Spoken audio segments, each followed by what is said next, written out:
Welcome back to Leveraging Leadership, where we unpack the art of business leadership. I'm your host, Emily Sander, Chief of Staff turned Executive Leadership Coach.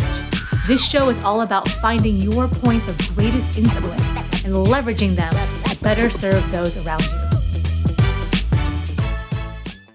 Our listener question for today is, I'm a chief of staff, and right now I'm juggling 3 very different presentations, an internal all-hands update, a customer-facing pitch to a potential strategic partner, and an upcoming board meeting.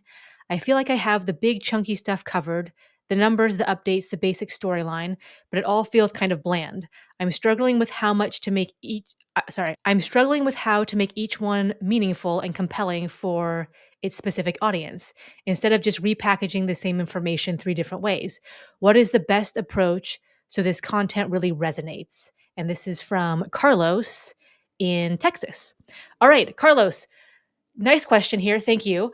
First thing I would say is you might repackage some information, yes. And then I would say there's probably specific information for each one of these 3 scenarios. So internal all hands is more internal. There's more like, hey, give us kind of behind the scenes, what's happening? What does it mean for us as employees? Customer facing is obviously more external, and board meeting is obviously more, it's internal, external, strategic, long-term business valuation, depending on your board makeup, et cetera, et cetera. So I would use a lot of maybe the base core information as the same, and then make sure you have that specific exclusive information for each one of those audiences as well. The other thing I would say, and this is a cool trick, not a trick, this is a cool tool or strategy to use for these 3 and many, many other scenarios where you're presenting to different groups. Think through the previous questions that you've received in each one of these 3 scenarios. So take an all hands meeting. So I'm not sure how long you've been chief of staff, Carlos, but let's just say you've been here long enough to have more than one all hands meeting. You probably got questions from that, whether it was a formal QA, maybe people can submit their questions in advance, maybe they can ask questions live.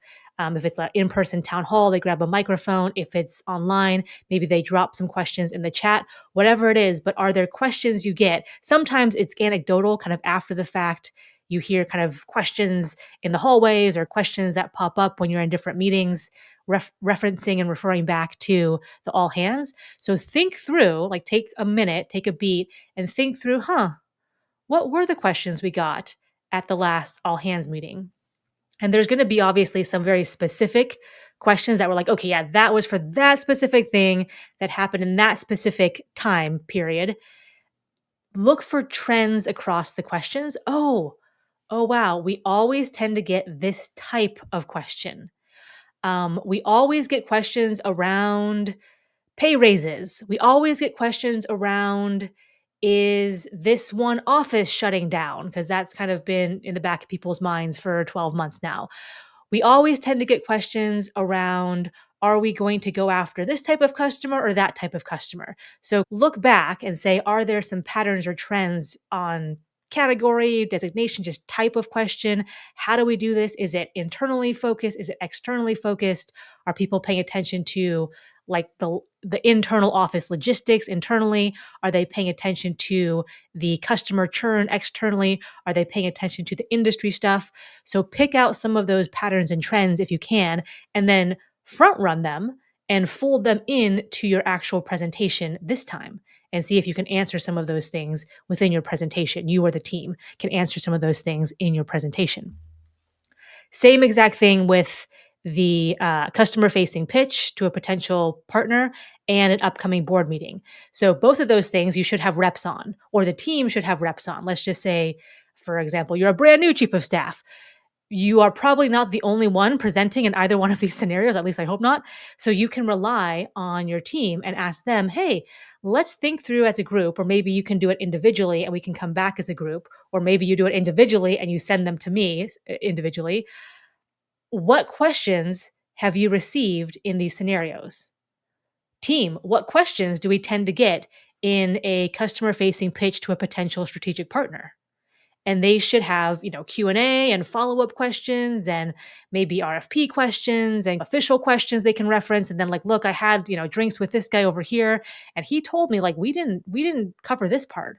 This was the main piece. Whatever it is, collect those data points and go, okay, again, look for patterns, look for trends for this strategic partner.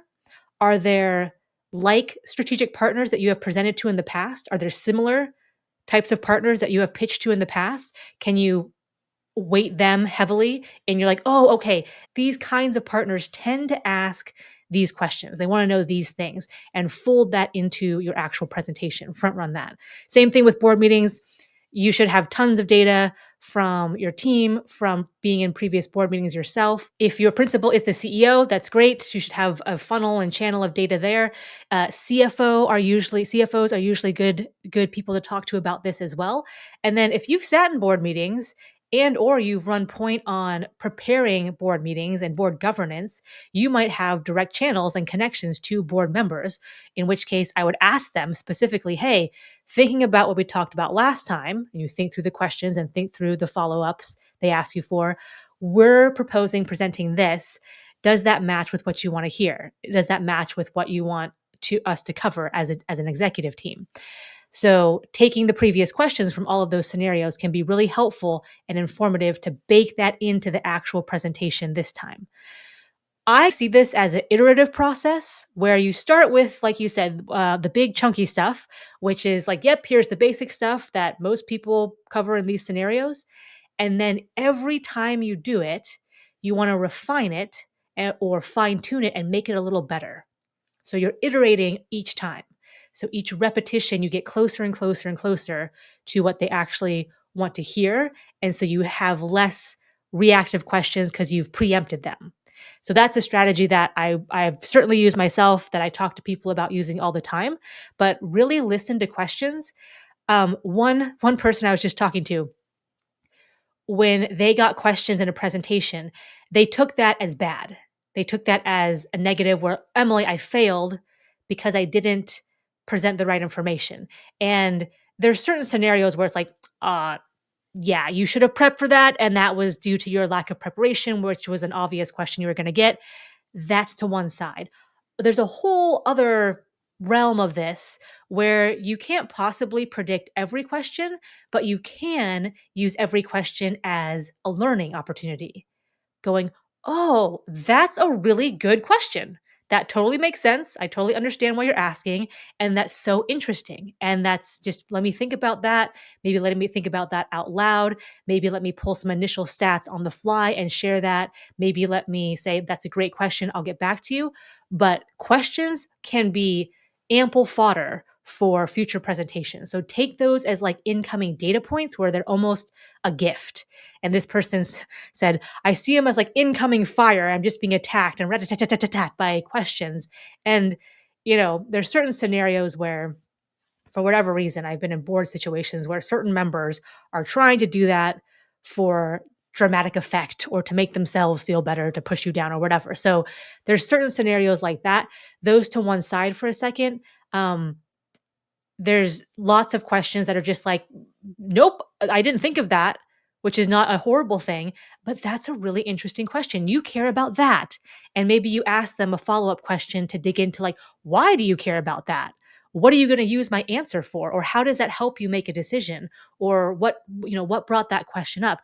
Anything you can do to unpack that and peel back the onion just a little bit to understand, oh, that's how you think about it.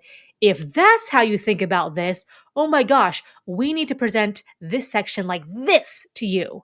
Yes, that would be amazing. Okay, so every time we come back to you, board member, we're doing that like this next time.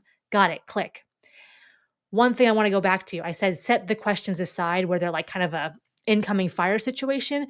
You can still run this process and run this thought experiment for those types of questions too.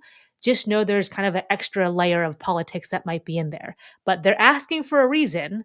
And even if you understand, oh, they want to look good, they want to call something out, they want to make sure that the rest of the board knows that they did that they brought that customer. And that's why those pipeline numbers look so good, is because they brought that in. Okay, good to know, like, you're kind of shooting down other members of my team because they aren't doing this stuff, but whatever. You want credit. You want to look good in front of the rest of the board. Got it. Bake that into either your next presentation in the slides and or your talk track. And maybe they're still going to have to say it because there's just those kind of people out in the world, but maybe you can front run that too. So all the questions you get are like incoming data points, like gifts, yeah, lucky charms, whatever, whatever, like gold stars. Oh my gosh, okay, and just use that to iterate every time you go. Okay, let me come back to your question. Make sure I answer. What is the best way to approach so the content really resonates? Yeah, okay. So you're talking to employees, customers, and the board. So making sure it really resonates. Again, use the big chunky blocks. I think that's a good starting point. Think through what specific information each one of these groups would want to hear about and would be relevant to them. So, like for instance, certain things you would say to a customer aren't relevant for an all hands meeting. Same thing for like stuff you share at the board might not be super relevant to a prospective customer or a partner. So just tailoring it in that sense. And then taking the questions you've gotten in previous discussions, presentations, meetings, etc., and folding those in to your current presentation.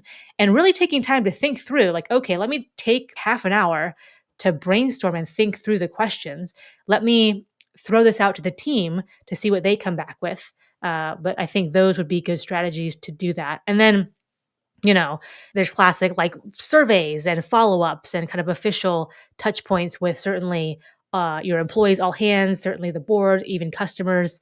Hey, even if we lost the deal with the customer, getting that feedback loop where it's just like, hey, tell us what we could have done differently next time. Thank you so much. Any feedback they give you is just thank you so much. That's super helpful. We're not trying to save you anymore. We're not trying to negotiate anymore. We just simply want the feedback type of thing. In my experience, the board will give you feedback. So you're going to get that whether you like it or not. So you can use that as a feedback loop as well. Okay, Carlos, thank you so much for your question. Hopefully this answered it and was helpful. Feel free to follow up with anything else you have or was top of mind for you. And for everyone else listening, if you have a question, please feel free to send that in. You can drop it in the comments. You can find me on LinkedIn and DM me, or you can email me directly at emily@nextlevel.coach. And I will catch you next time on Leveraging Leadership. If you enjoyed today's episode, please like, share, and subscribe wherever you get your podcasts.